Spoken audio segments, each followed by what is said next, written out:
गुबुन रायजोआव खामानि मावहैनानै बुथारजाबाय आसामनि सासे सुबुं।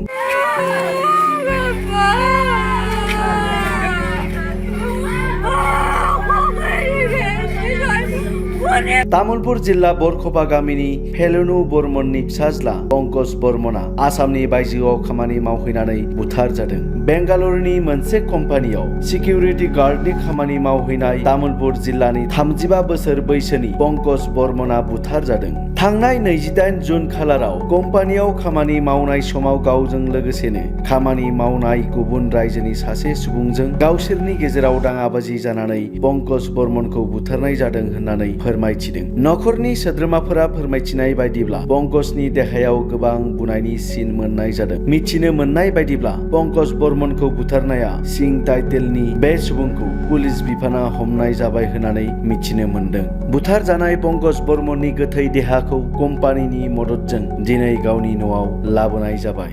तामुलपुर जिल्लार तामुलपुर थाना অন্তৰ্গত বৰখবা গাঁৱৰ ফেলুনু বৰ্মন ল'ৰা সৰু পুত্ৰ পংকজ বৰ্মন তেওঁ কৰ্মসূত্ৰে বেংগলোৰ গৈছিল। আজি 2 মাহ 3 মাহ যাবা তাত কোম্পানীত য'ত কিবা দুজন সিকিউৰিটি গাৰ্ড আছিল, দুয়ো কাম কৰে একেলগে থকা লগ কৰে। সিহঁতৰ তৰ্ক বিতৰ্ক আছিল, মানে তাত তৰ্ক বিতৰ্ক হোৱাৰ পিছত এওক গলত কাটিছে, মাথাত মাৰিছে আৰু ইহঁতৰ টিভি ফুটেজো আছে, আমি গম পোৱাত। কাৰণ আমাৰ তাৰপিছত ঘৰৰ মানুহ ফোন কৰিছে যে ইয়াৰ এক্সিডেণ্ট হ'ব বুলি কৈছে চাইকেল দি।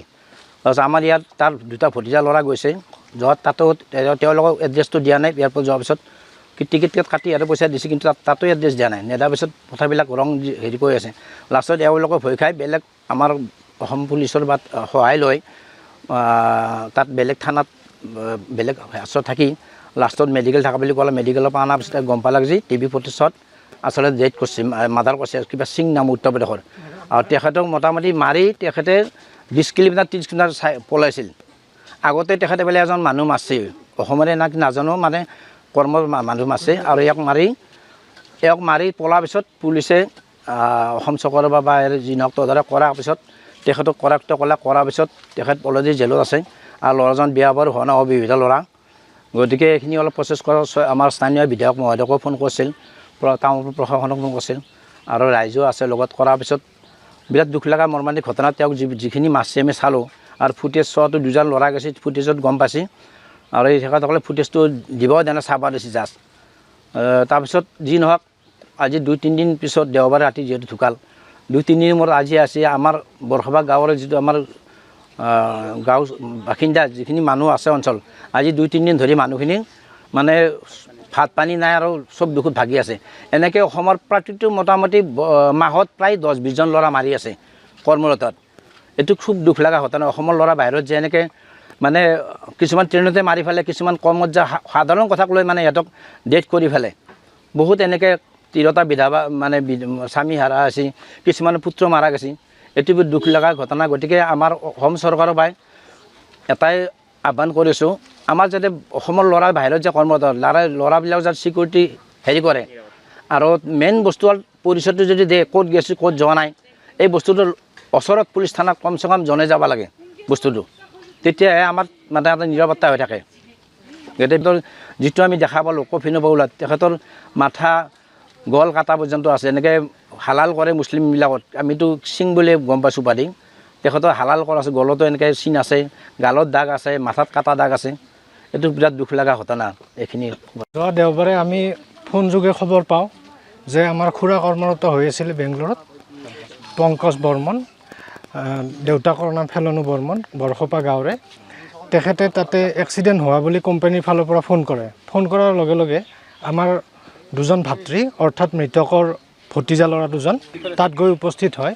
উপস্থিত হোৱাৰ পিছতো তেওঁলোকে যেতিয়া লোকেশ্যনটো দিয়া নাছিলে, কমপ্লিট ডিটেইলছখিনি দিয়া নাই, তেতিয়া আমি ল'ৰা দুজনৰ অৱস্থাটোৰ প্ৰতি লক্ষ্য ৰাখি আমি গাঁৱৰ পৰা খবৰ দিওঁ যে তোমালোকে তাত গৈ প্ৰথমতে থানাত যোগাযোগ কৰা। তেওঁলোকে তাত এয়াৰপৰ্টৰ ওচৰত থানাত যোগাযোগ কৰে। থানাত যোগাযোগ কৰাৰ পিছত গম পোৱা যায় যে আচলতে এইটো হত্যাকাণ্ডৰ ঘটনা হৈছে। আচলতে ই কোনো দুৰ্ঘটনা বা এক্সিডেণ্ট নহয়, তেওঁক হত্যা কৰা হৈছে। তাৰপিছত আমি জানিব পোৱা মতে যে দুজন একেলগে চিকিউৰিটি গাৰ্ড আছিলে। যিজনে হত্যা কৰিছে তেখেত ইউপিৰ হয়, চাম সিং নামৰ ব্যক্তিজন আছিল। কিবা মাংস খোৱা ঘটনাক লৈ দুয়োৰে মাজত হতাহতি হয় আৰু তাৰ পৰিপ্ৰেক্ষিততে আমাৰ খুৰাৰ মৃত্যু হয়। এইবাৰে আমি খবৰ পাইছোঁ, কিন্তু জানিব পৰা মতে শনিবাৰে ৰাতি তেওঁৰ আচলতে ঘটনাটো ঘটিছে। আমাৰ ভাইটি দুজনে যোৱাৰ পিছত তাতে পষ্টমৰ্টেম কৰে পুলিচে, আৰু নীতি নিয়মখিনি কৰাৰ পিছত ক্ষমা কৰিব, ৰবিবাৰে ৰাতি মৃত্যু হয়। নীতি নিয়মখিনি কৰাৰ পিছত পষ্টমৰ্টেম কৰাৰ পিছত আমি কোম্পানীৰ মালিক আৰু মেনেজাৰৰ সহযোগত বডিটো এয়াৰপৰ্টলৈকে অনা হয়। এয়াৰপৰ্টত 8:26 লেণ্ডিং কৰে। তাৰপিছত আমি নীতি নিয়মৰ মাজেৰে এয়াৰপৰ্টৰ পৰা আজি ঘৰলৈকে অনা হৈছে।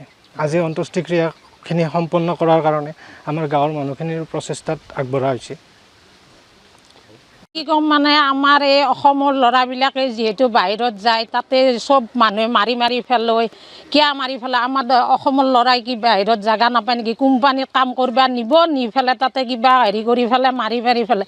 মই মাননীয় হিমন্ত বিশ্ব শৰ্মা ডাঙৰীয়াক অনুৰোধ কৰিছোঁ, যাতে আমাক অসমৰ ল'ৰাবিলাকক ন্যায় দিয়ে, উচিত বিচাৰ দিয়ে, যাতে আমাৰ উচিত তদন্ত লাগে।